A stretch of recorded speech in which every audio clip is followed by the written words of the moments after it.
8월 1일 오후 예배를 다 같이 시작하겠습니다. 사도신경으로 우리의 신앙을 고백하겠습니다. 전능하사 천지를 만드신 하나님 아버지를 내가 믿사오며 그 외아들 우리 주 예수 그리스도를 믿사오니 이는 성령으로 잉태하사 동정녀 마리아에게 나시고 본디오 빌라도에게 고난을 받으사 십자가에 못 박혀 죽으시고 장사한 지 사흘 만에 죽은 자 가운데에서 다시 살아나시며 하늘에 오르사 전능하신 하나님 우편 앉아 계시다가 저리로서 산 자와 죽은 자를 심판하러 오시리라. 성령을 믿사오며 거룩한 공회와 성도가 서로 교통하는 것과 죄를 사하여 주시는 것과 몸이 다 사는 것과 영원히 사는 것을 믿사옵나이다. 아멘. 찬송가 456장으로 하나님께 영광 돌리겠습니다.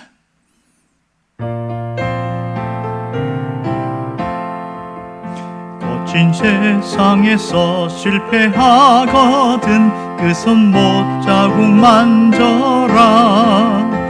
고된 일 하다가 힘을 얻으리 그 손 못 자국 만져라. 그 손 못 자국 만져라. 그 손 못 자국 만져라.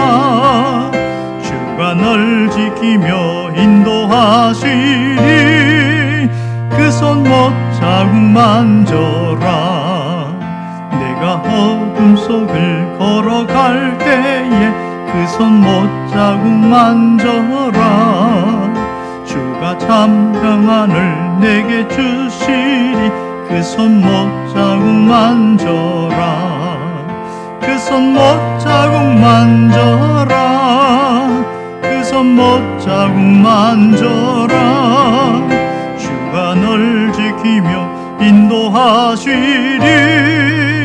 그 손 못 자국 만져라. 내가 부활의 주 따라가려면 그 손 못 자국 만져라. 내가 주 안에서 길이 살리라. 그 손 못 자국 만져라. 그 손 못 자국 만져라. 그 손 못 자국 만져라. 주가 널 지키며 인도하시리. 그 손 못 자국 만져라. 너의 죄악의 짐 무거울 때에 그 손 못 자국 만져라. 마음 문 열고서 주를 모셔라. 그 손 못 자국 만져라. 그 손 못 자국 만져라. 그 손 못 자국 만져라. 주가 널 지키며 인도하시리. 그 손 못 자국 만져라. 기도하겠습니다. 무더운 불볕더위 가운데서도 여전히 우리를 사랑하신 하나님의 은혜에 감사드립니다. 하나님께서 특별히 오후 예배에 함께 참여하는 모든 성도들에게 주님께서 더 큰 은혜를 부어주시고 건강을 지켜주시며 모든 삶 가운데 하나님의 역사를 경험할 수 있도록 이끌어 주옵소서. 오늘도 말씀으로 우리를 새롭게 하시기를 간절히 원하오며 예수님 이름으로 기도합니다. 아멘. 하나님의 말씀은 마가복음 3장 1절에서 6절까지의 말씀입니다. 다 같이 읽겠습니다. 예수께서 다시 회당에 들어가시니 한쪽 손 마른 사람이 거기 있는지라. 사람들이 예수를 고발하려 하여 안식일에 그 사람을 고치는가 주시하고 있거늘 예수께서 손 마른 사람에게 이르시되 한가운데 일어서라 하시고 그들에게 이르시되 안식일에 선을 행하는 것과 악을 행하는 것, 생명을 구하는 것과 죽이는 것 어느 것이 옳으냐 하시니 그들이 잠잠하거늘 그들의 마음이 완악함을 탄식하사 노하심으로 그들을 둘러보시고 그 사람에게 이르시되 내 손을 내밀라 하시니 내밀매 그 손이 회복되었더라. 바리새인들이 나가서 곧 헤롯 왕과 함께 어떻게 하여 예수를 죽일까 의논하니라. 아멘. 우리는 마가복음의 말씀을 함께 지난번에 살펴본 적이 있습니다. 그때는 예수님을 중심으로 특별히 안식일에 대한 것을 주안점을 두고 함께 말씀을 살펴보았습니다. 안식일에 대한 예수님의 태도와 안식일에 대한 바리새인의 태도, 이것을 함께 보았습니다. 오늘은 이 주인공이 바로 손 마른 사람에 대한 것으로 포커스가 맞춰지게 되어집니다. 이 손 마른 사람, 이 사람이 회당에 왔다는 것이 놀라운 일이지요. 이 회당에 안식일이 되어서 함께 말씀도 듣고 또 말씀을 또 새롭게 새기기도 하고 그렇게 해서 온 것 같습니다. 예수님과 제자들도 이 회당에 함께 참여하게 되었는데 이때의 바리새인들의 눈은 모든 것이 말씀에 있는 것이 아니라 예수님의 움직임, 행동에 있었습니다. 그것을 아시고도 예수님이 그 한쪽에 앉아있는 손 마른 사람을 지목하면서 그 자리에서 일어서라 이렇게 이야기를 합니다. 자, 이 손 마른 사람, 이 사람은 누구에게 보이기도 그렇고 상당히 뭔가 불편한 사람입니다. 그런데 이 사람을 공공연하게 내세우게 되어지고 사람들 앞에 일어서라 그러면 모든 사람들이 이 손 마른 사람을 주목할 거 아닙니까? 그럴 때 얼마나 얼굴이 화끈거리고 창피를 당한 느낌을 받지 않을까요? 자, 손이 말랐다 하는 거, 이게 무슨 뜻입니까? 한쪽 손에 신경과 인대와 혈관이 제대로 통하지 않아서 손을 쓸 수 없는 사람, 이런 사람을 표현합니다. 쉽게 말하면 장애인이다, 이런 뜻이지요. 다리를 못 쓰는 사람 그러면 지체 장애인, 다리 장애인인데 손 마른 사람은 손을 못 쓰는 장애인, 이렇게 표현됩니다. 왜 일어서라고 했을까? 예수님이 고쳐주려면 앉아있는 상태에서 충분히 고칠 수 있는데 굳이 일으켜 세우는 이유가 뭐냐는 거예요. 아무래도 예수님이 의도는 창피를 주려고 하는 건 아닙니다만은 이 손 마른 사람의 입장에서 봤을 때에 스스로 수치감을 느낄 수도 있는 것이고, 왜 일어서라 하는가? 어쩔 수 없이 일었을 때 이 사람의 마음은 굉장히 불편했을 것이다, 그런 얘기를 합니다. 그 자리에 있으면서 예수님이 그냥 바로 고쳐주는 게 아니고 일종의 설교와 같은 얘기를 합니다. 그러면서 안식일 날 생명을 구하는 것과 구하지 않는 것 어느 것이 중요하냐 이런 얘기를 쭉 하신답니까? 그러니까 우두커니 서 있는 이 사람은 얼마나 뻘쭘하겠어요. 참 답답하지요. 왜 이렇게 세워 놓았을까? 처음부터 치유할 때 그냥 이렇게 세워가지고 바로 이렇게 고칠 수도 있는데 왜 그랬을까? 그런 의문점을 갖게 되어집니다. 놀라운 것은 손 마른 사람에게 다시 모든 그 시선이 돌아가서 예수님이 뭐라고 그러냐면 네 손을 내밀라 그럽니다. 자, 그러면 손을 내밀라고 했을 때에 정상적인 손입니까? 아니면 장애가 있는 손입니까? 무슨 손을 내밀라는 거예요?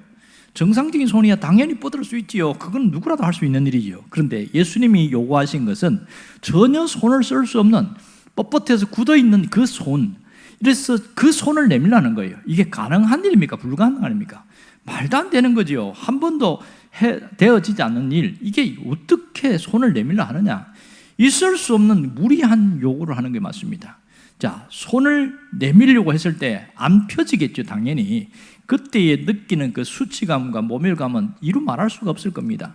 왜 사람들 앞에 공개적으로 창피를 주려고 하는 것인가? 그런 생각을 충분히 들 수 있겠지요. 물론 우리는 성경을 통해서 이 사람이 치유받았다는 걸 잘 알고 있습니다. 그러나 천천히 이 사람을 보면 그 과정 속에 이 사람이 느꼈던 굉장한 그 답답함, 심리적인 굉장히 어려움이 있었다는 것을 충분히 인지할 수가 있습니다. 왜 예수님이 공개적으로 세워놓고 또 이 사람에게 손을 내밀라고 했을까? 이 부분이 굉장히 중요합니다. 자, 손을 내밀라고 하는 이유가 뭐죠? 치유해 주려는 것이지요. 1차적인 목적은 치유입니다.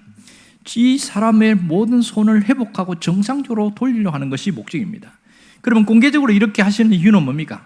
주님이 누구신가를 이 치유 사건을 통해서 보여주려고 하는 겁니다. 단순히 그들이 생각하는 랍비 정도가 아니라 하나님이 보내신 메시아라는 사실을 직접 깨닫도록 하기 위함입니다.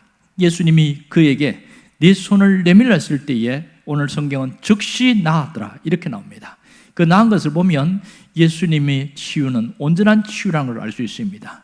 자, 여기서 중요한 하나를 알 수 있는데 우리에게 뭘 얘기하냐면 기적을 원한다면 손틀만큼이라도 머리카락만큼이라도 움직이는 헌신이 필요하다, 이걸 이야기합니다.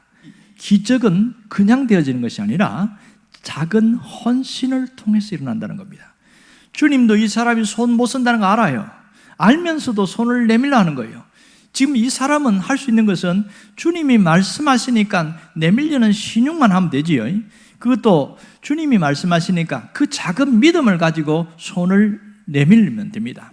그것이 주님이 원하신 일이고 정말 이 사람을 치유하시려는 근본적인 목적 때문에 사람들 앞에 내세운 겁니다. 그리고 직접 내밀라고 했을 때에 그 손이 치유된 것을 모든 사람들이 목격하게 되었습니다. 이걸 통해서 예수님은 하나님의 아들이구나, 이걸 깨달은 사람도 있고, 또 바리새인들처럼 눈이 가려진 사람들은 여전히 잘됐다, 드디어 예수라는 저 사람을 잡아올 수 있는 건수가 생겼다, 이렇게 생각하겠죠. 똑같은 치유의 현장을 보고서도 생각이 상반된 이런 모습을 보게 되었습니다. 자, 오늘 놀라운 것은 지금도 주님은 우리 삶 가운데 기적을 일으킨다는 사실입니다.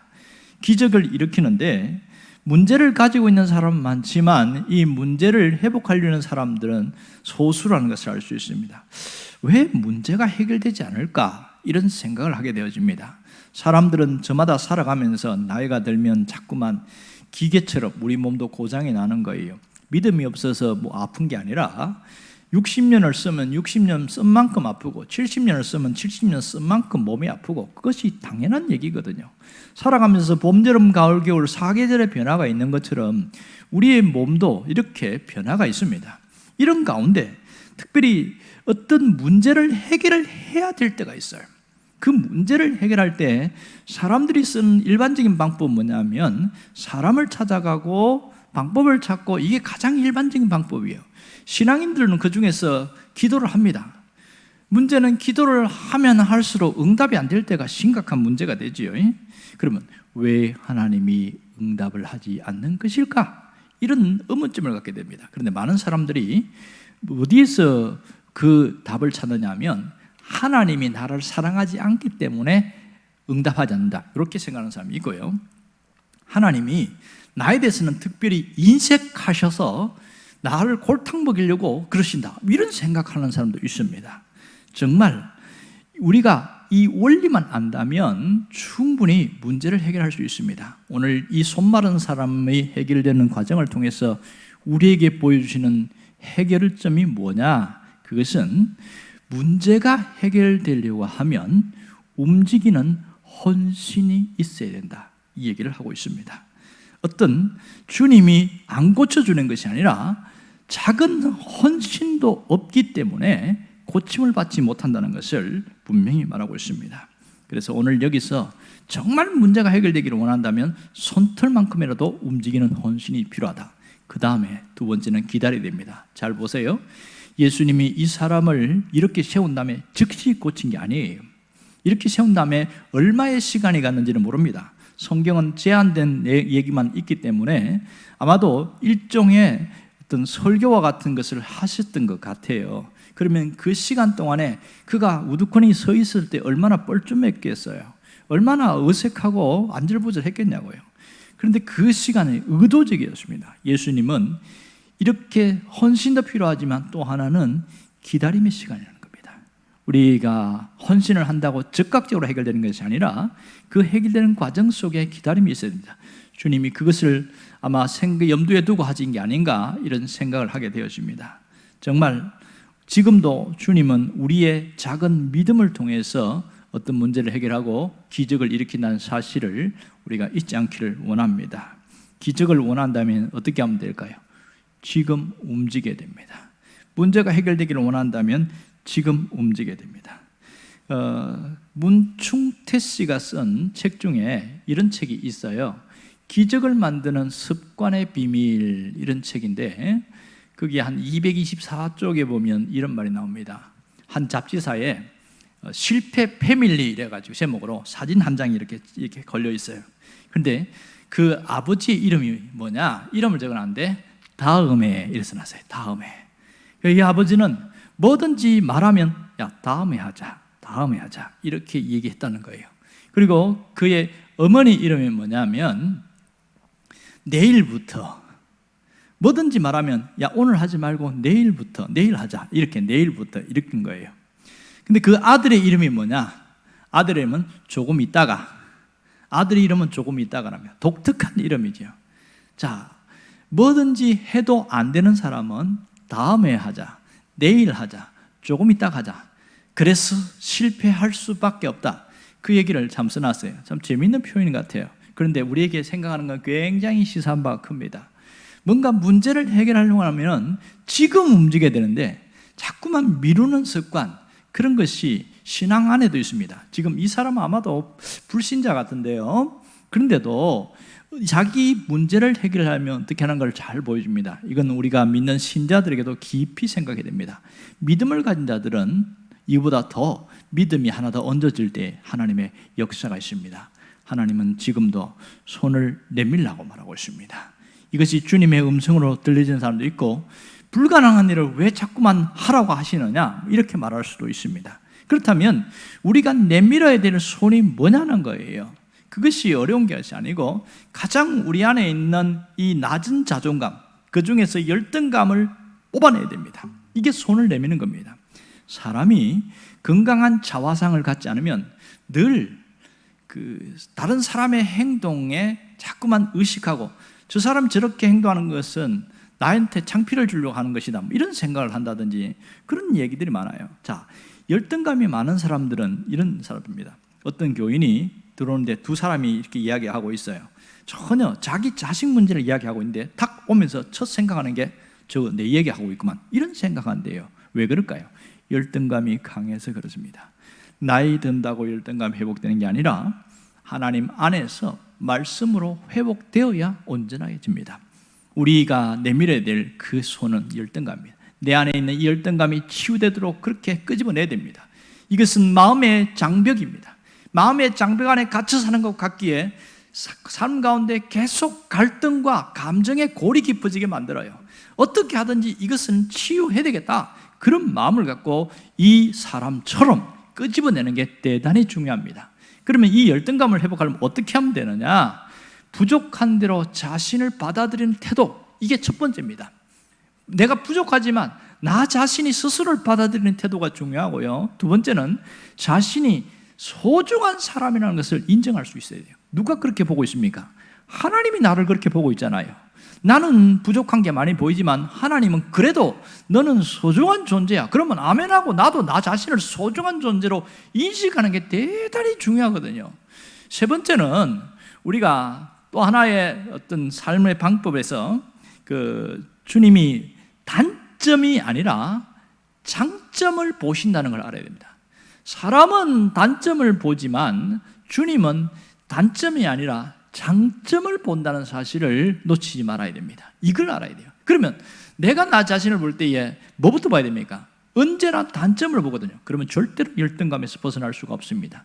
장점을 보면서 이 장점이 더 잘 살아나도록 하고, 단점은 어떻게 해야 되냐? 그것은 맡겨야 됩니다. 내가 해결할 수 없습니다, 주님 도와주세요, 이렇게 하면서 맡길 때에 성령이 오시면 우리의 단점은 보완됩니다. 그래서 더 나아지게 되는 것이죠. 네 번째는 자기 자신을 칭찬하고 격려하는 습관. 이렇게 네 가지를 통해서 우리가 열등감에서 어느 정도 많이 해결되어집니다. 어떤 사람은 하나님, 제가 가만히 보니까요, 내가 열등감이 참 많네요. 하나님, 이 열등감 고쳐주세요, 고쳐주세요. 계속 그 기도만 했대요. 그런데 한 달, 두 달, 석 달 기도했는데 전혀 나아지지 않았대요. 왜 그럴까요? 그가 생각하는 게 심각한 문제가 있는 겁니다. 늘 단점을 바라보고 내가 내 자신이 귀한 줄도 모르고 내 자신의 가치도 모르고 그렇게 살아가니까 안 고쳐지는 거예요. 생각이 안 고쳐지고 말하는 게 안 고쳐지니까 바뀔 수가 있어야지요. 여러분, 이제는 달라져야 됩니다. 이제는 우리 안에 있는 열등감이 10개가 있었다면 이제는 5개, 4개, 3개 점점점 줄어들어야 돼요. 그러면 우리에게 오는 보상이 뭔지 아세요? 내가 행복해. 사는 게 행복합니다.